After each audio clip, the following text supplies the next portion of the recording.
dream of controlling the weather is as strong as ever it was. Now, at last, have we found a scientific key to open up the skies? The technique is called cloud seeding, and the aim is to trigger an increase in rain or snowfall. Aircraft spray clouds with microscopic particles of silver iodide. Ice crystals collect around these particles, grow larger, and fall as rain or snow. It works in the laboratory. Ice crystals do form as a tiny cloud is seeded.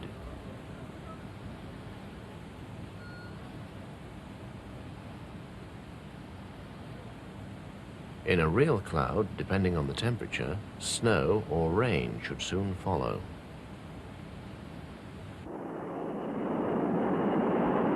During the Vietnam War, Americans were prepared to consider almost any scheme which promised quick, technological solutions to their military problems.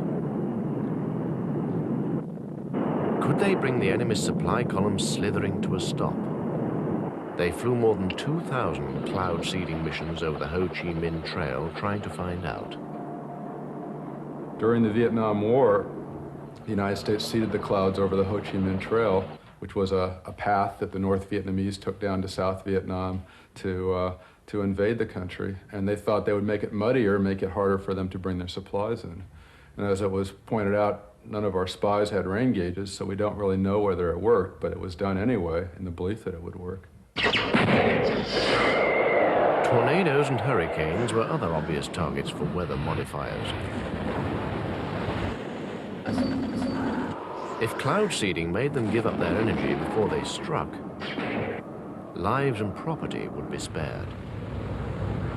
There was a plan called Project Storm Fury, and the idea was to go and seed the clouds just outside the eye of the hurricane, because that's where the strongest winds are.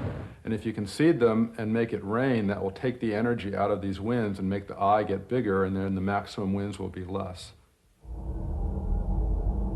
Storm Fury, a project set up in 1962, was beset by the problems which plague all attempts to modify the weather.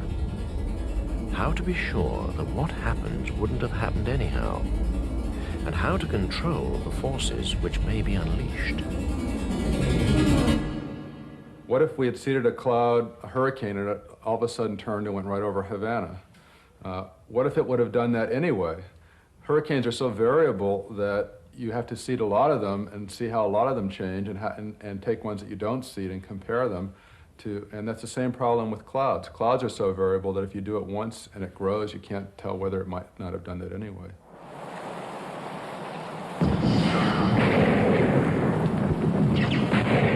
Does cloud seeding work?